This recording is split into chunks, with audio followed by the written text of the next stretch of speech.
It's Donovan Evercher from Cape Racing, and I'd just like to say it's an absolute pleasure to be involved with Interbet and Cape Breeders in this golf day today here at Pearl Valley. It's fantastic for the industry to see all the relevant stakeholders coming down and having a good time and networking, and it's exactly what the industry needs right now in terms of moving forward and recreating some positivity to take us forward into the next year.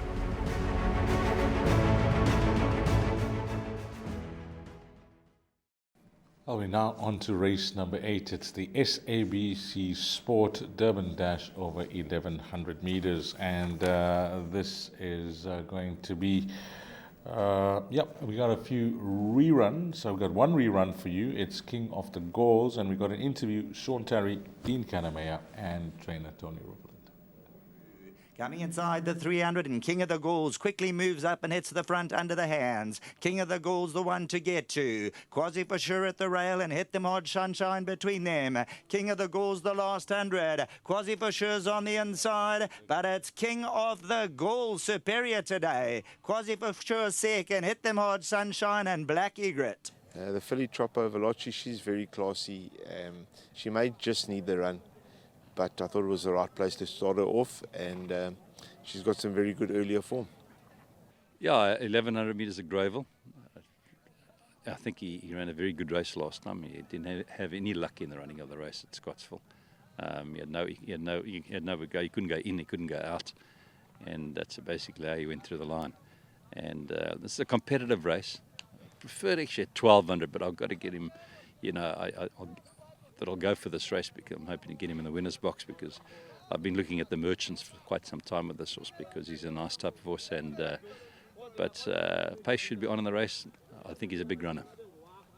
Yeah, well, this is a competitive race. It's a really good field of 3-year-olds, sort of banded merit rating. So he's got top weight, and he's giving all his 3-year-olds a bit of weight. He's drawn a little wide, but he's a very fast horse. I'm not sure what's going to happen with Common Grounds. He's also a very quick horse and an improved horse. He's on our inside.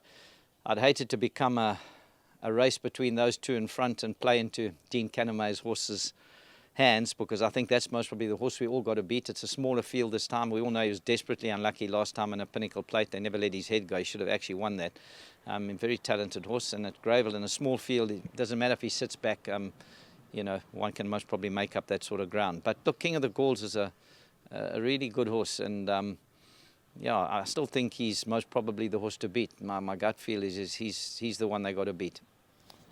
Well, summarizing, Tony Rubeland still gave you some confidence about his horse, number 9, King of the Gauls, who goes for the hat-trick. But I think that the three trainers there look to be the principals. They seem to hold the key to the race here. 3, Troppo Veloci, the filly, while Sean Terry didn't sound as confident, suggesting that she just may need it. Teflon Man, we saw the replay of the last start. Both Riverland and Canamea spoke about the horse's, lucklessness in running last time out. And then King of the Gauls, who just seems to be building on his career, and I like the fact that he's now a more relaxed and settled horse than what he was when he first started horse racing. And then some may argue in certain camps, how are you guys discounting the chances of Peter Muscat's coupling of 6 and 10? But I'm going to take a chance here in the pick 6, Ryle. If I had to go order of preference, it's going to be 7, 9, and 3. But if I had to, just say 3 horses in all bets, those are going to be the 3 runners. Yeah, I'm not, no disagreements here, Deez. I agree with you, and I agree with the top choice here, number 7, Teflon Man.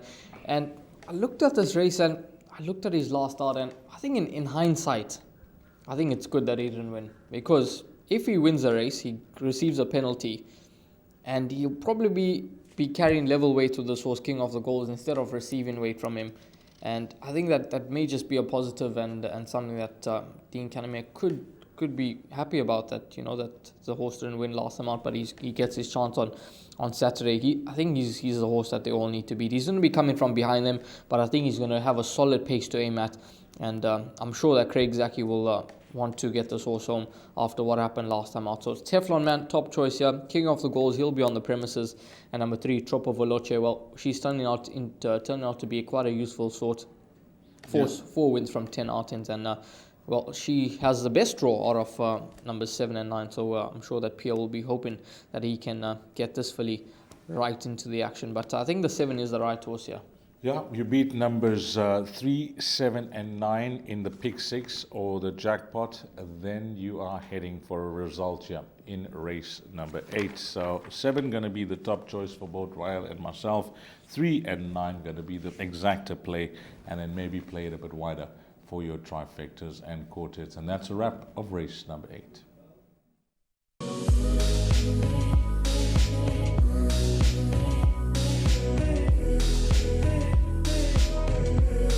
I bet with Interbet only. They're a fantastic site. I've never had any issues with them. They are very professional. There's never a problem. You deposit money, 2 seconds later it's in your account. You withdraw, which I do very occasionally, and I believe it's also 2 seconds it's in your account.